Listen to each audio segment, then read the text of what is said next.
गौरवशाली अनुभव करें राजकुमार जी मित्तल, महामंत्री मंदिर हनुमान टीना हनुमान धाम, वो भी आपको ये पटका पहनाकर आपका हार्दिक अभिनंदन और स्वागत कर रहे हैं।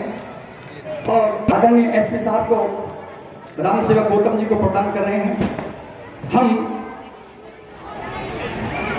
किन शब्दों में आपका आभार व्यक्त करें? प्रशासनिक अधिकारी रहते हुए आपने समय निकालकर जो हमारे मंच को गौरव को बढ़ाया है, हम पुनः हृदय से आपका आभार व्यक्त करते हैं। आप लोग सभी करतल ध्वनि से हमारे अतिथि जी का हार्दिक अभिनंदन करें। और अब मैं इस अवसर पर दो शब्दों के लिए आपसे निवेदन करता हूँ, आशीर्वाद स्वरूप आप हमें दो शब्दों का उद्बोधन दें। आदरणीय द्विवेदी साहब, श्री द्विवेदी साहब, मित्तल साहब, संचालक साहब, समस्त रामलीला कमेटी के पदाधिकारीगण, आए हुए सभी श्रद्धालुगण, ये 55वां रामलीला कमेटी के द्वारा एक कार्यक्रम प्रभु श्री राम जी की लीलाओं का मंचन यहाँ पर आयोजित हो रहा है, जिसका आज शुभारंभ हुआ है। मैं आप सभी को बहुत बहुत शुभकामनाएं देता हूँ। विशेष रूप से जो मंडली है, मंचन मंडली है, उसको, आयोजक गण को, और प्रभु श्री राम जी का जो चरित्र है वो अपने आप में अनुकरणीय है। मर्यादा पुरुषोत्तम श्री राम है और हमेशा हमेशा जो है हम सबके बीच में विद्यमान है। यदि उनके आचरण का हम सब अनुकरण करें तो अपने जीवन को सही अर्थों में जी सकते हैं।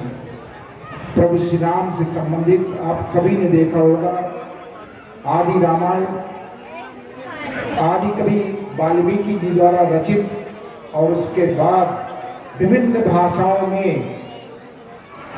रामचरित्र से संबंधित ग्रंथ लिखे गए, चाहे हमारे कालिदास जी हों या भवभूत जी हों या हिंदी में जो अवधी भाषा में तुलसीदास जी की रामचरितमानस है। इसके अतिरिक्त दक्षिण भारतीय भाषाओं में भी आपके रामचरित से संबंधित ग्रंथ लिखे गए।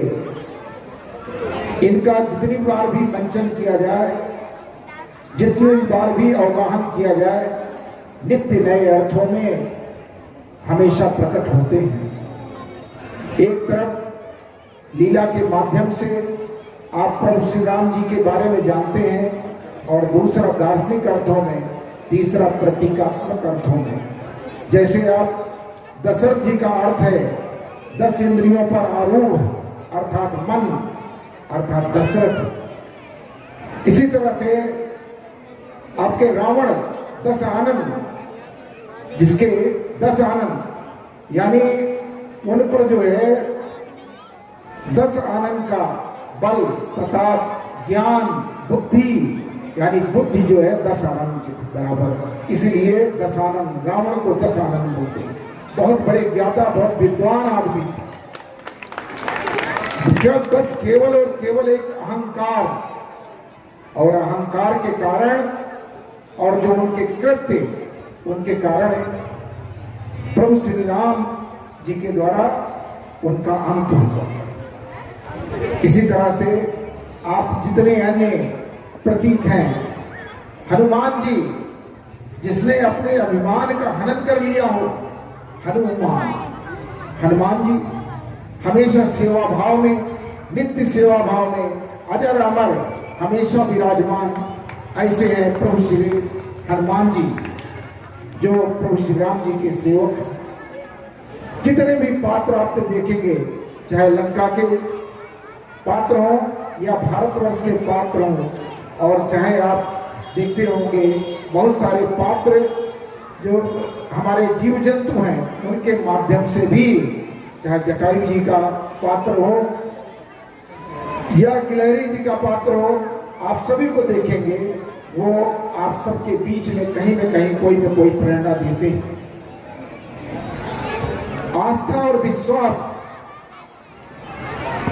आचार्य तुलसी जी गोस्वामी तुलसीदास जी आस्था और विश्वास से ही पार्वती जी और शंकर जी की आराधना करके शुरुआत करते हैं।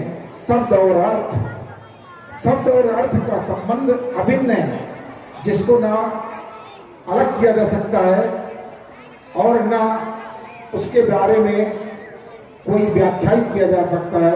गिरा अर्थ जल बीच सम कहियत भिन्न न भिन्न। ये जो आपका शब्द और अर्थ है वो अपने आप में अनिर्वचनीय है, भिन्न भी है, अभिन्न भी है, ना भिन्न है ना अभिन्न है, सब कुछ है। तो वैसे ही प्रभु श्री जो हमारे भगवान शंकर जो हमारे विश्वास के प्रतीक हैं, श्रद्धा विश्वास रूपिणो वर्णानाम अर्थ संज्ञानाम रसानाम छंदसामपि। तो श्रद्धा विश्वास रूपिणो, तो ये जो हमारी पार्वती मैया है वो हमारी आस्था की प्रतीक हैं और भगवान शंकर हमारे विश्वास के प्रतीक हैं। और ज्ञान का अर्थ ही है, ज्ञान प्रमाणित सत्य विश्वास है। Knowledge is justified true belief. जब तक आपके पास विश्वास नहीं होगा तब तक आप आगे ज्ञान की प्राप्ति नहीं कर सकते। इसलिए अगाध विश्वास होना चाहिए किस पर? भगवान शंकर पर। और भगवान शंकर की जो है आराधना प्रभु श्री राम भी करते हैं और रामेश्वरम में उनकी स्थापना करते हैं। इसलिए जीवन में विश्वास बहुत जरूरी है, आस्था बहुत जरूरी है।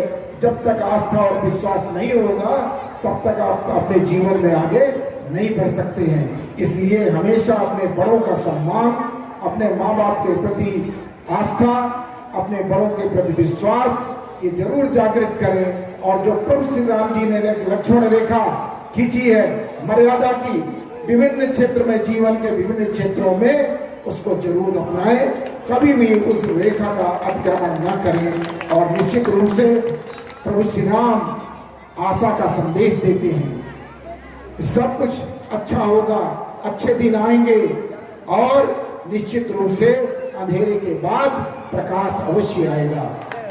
ये ऐसा संदेश प्रभु श्री राम देते हैं और निश्चित ही सत्य की विजय होती है, सत्य में वो जयते। और इसीलिए हम लोग दशानन का, रावण को दशहरे के दिन दहन करते हैं और प्रभु श्री राम जी के गुणों का हम हमेशा अपने जीवन में उतारने का प्रयास करते हैं। हमेशा हमारे बीच में आज भी अभी रावण भी विद्यमान है, विभीषण जी भी हैं और प्रभु श्री राम जी भी हैं, लेकिन जीत हमेशा प्रभु श्री राम जी की ही होगी और हमेशा आचरण अनुकरणीय है प्रभु श्री राम जी के। हम सब जो है मंचन के माध्यम से प्रभु श्री राम जी की लीलाओं का आस्वादन लें और निश्चित रूप से अपने जीवन में उतारने का प्रयास करें। केवल मनोरंजन ही नहीं बल्कि जीवन में उतारने का कार्य करना है, जिससे हम अपने जीवन को अच्छे से अच्छे जी सकें, दीर्घायु को प्राप्त हो और हमेशा एक सकारात्मक दृष्टिकोण रखते हुए अच्छे जीवन को जी सके। मैं पुनः अपने सभी आयोजक गण को, सभी मंचन कमेटी को, सभी आए हुए श्रद्धालुओं को अपनी तरफ से बहुत बहुत शुभकामनाएं देता हूँ। बोलो जय श्री राम।